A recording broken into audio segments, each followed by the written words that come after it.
lock. There you go. Cool little intro from Honda. This is a 2016 Civic.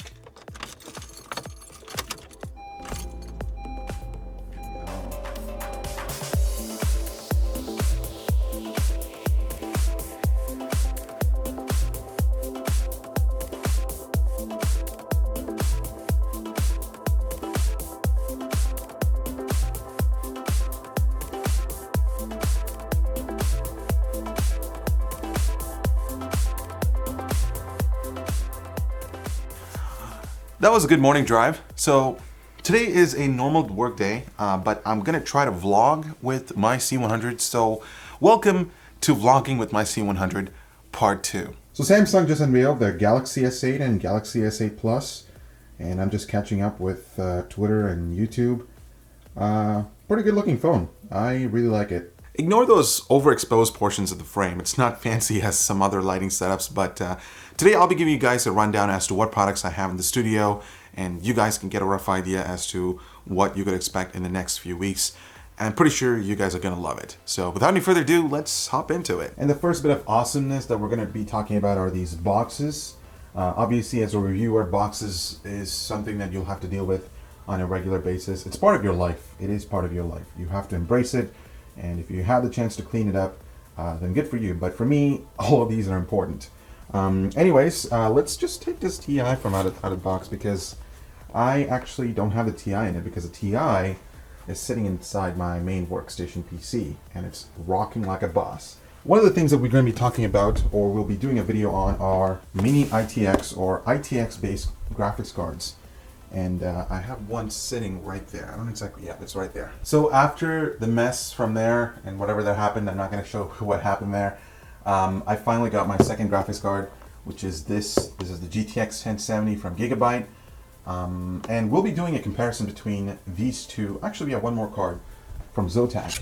This is the Zotac GTX 1080. I think it's the mini version of their AMP edition, but we've actually done some coverage of this particular card at CES, so if you guys want to check that video, we will leave a link down below. I'm really a fan of small form factor graphics cards, especially since people are going towards building compact cases, compact PCs. So if they want the best power, or they want the ultimate power on that compact rig, going with like a higher end card like this could probably help, especially if it's a 1070 or 1080. Especially, like, I can't believe that this is a 1080.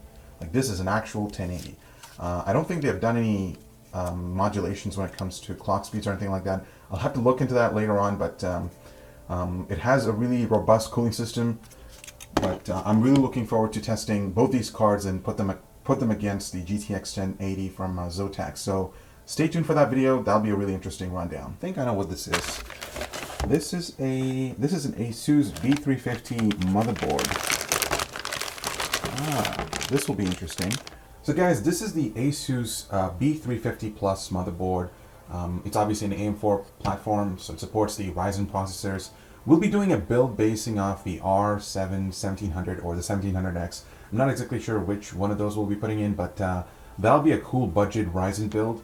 And we'll be focusing on a red and black based color scheme, so this motherboard blends in really well. What's really interesting about this particular motherboard is its price. So at $100, you're getting a lot of value for the money. First of all, it does overclock. So if you throw an 1800X or 1700X, you can definitely overclock that processor, and this motherboard does support that capability. You also get maximum memory support of 32 gigabytes. I think it's 64 gigabytes, not 32, 64. But one drawback is that it does not have dual GPU support. So that is one of those limitations with the B350 motherboards, is their dual GPU limitations. Some other cool features it has, let me focus. It has an M.2 slot, which is awesome, but it also has a few LED lighting accents. I'm not exactly sure where it is. I have to actually build a full computer later on to test out that. But I'm really looking forward to the build, guys. This is actually going inside the Corsair Spec Alpha. I have that case sitting on my living room for, it has been sitting in my living room for about probably like ever since Christmas. So I think it's a good time to take advantage of that, especially with the Ryzen on the horizon. So there's a funny story behind this USB flash drive. This is the Corsair Flash Survivor USB 3.0 drive. It is one of those stealth drives, durable drives that Corsair sells. I think they still sell them. I'm not exactly sure. But I remember buying a 16 gigabyte module from Corsair, and not from Corsair. Was it from Corsair? I don't really recall. But I bought a 16 gigabyte module, and I sent, so it arrived a few days later, and I plugged in and I didn't detect anything. Like, I thought maybe I should initialize the drive, like going through Windows and starting a simple volume, but that just didn't work out. So the USB port didn't detect the drive. I plugged it into different computers, nothing happened.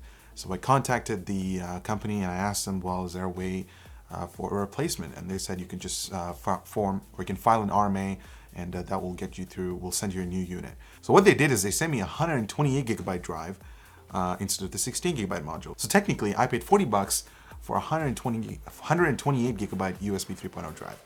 That is pretty awesome. I still don't know what's inside this. I should probably check this out after I finish this video. So I want to know if you had any experiences like this before, buying a cheap product, and then if something goes wrong with it, you contact the company and then they send you something that is of a much higher value. Let us know in the comments down below, and I'm really looking forward to reading those experiences. We got a new package from ASUS. This is the ROG G20, guys. I'm really looking forward to this one. This is a really compact, it's a compact desktop PC. Kind of comparing it to the Corsair one, which that'll be a cool video actually. I have a cool idea for that. Let's unbox this. Let's unbox this. Oh, check this out. So they actually send you a keyboard, which is pretty cool. Interesting. So Corsair doesn't do that. So this is the unit, guys. This is it.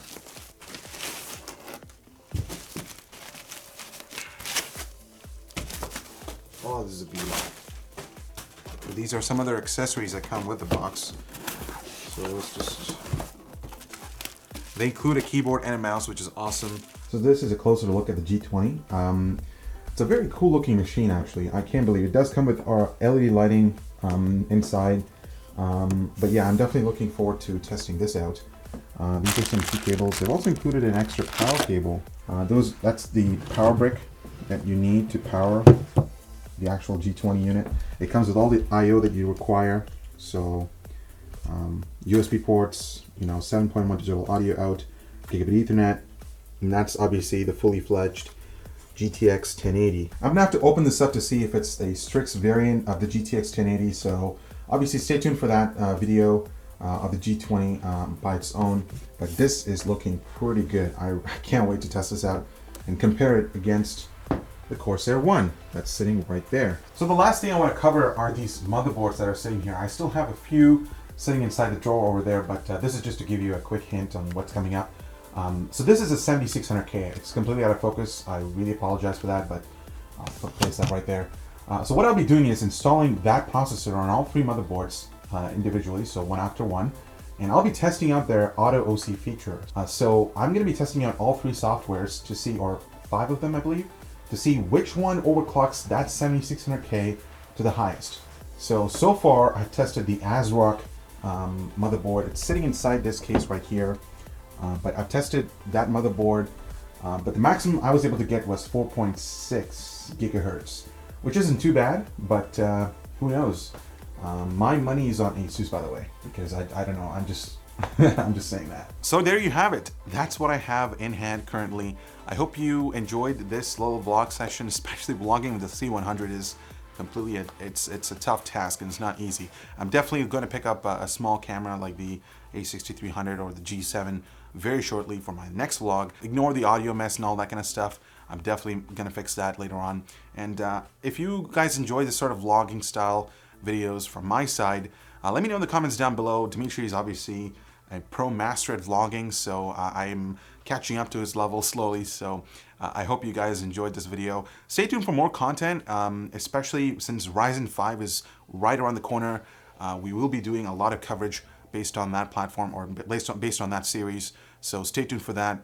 But my studio is always a mess like this, and I have to clean it every day because I actually sleep here. So there you have it. Anyway, guys, thank you so much for watching, and I'll see you in the next one.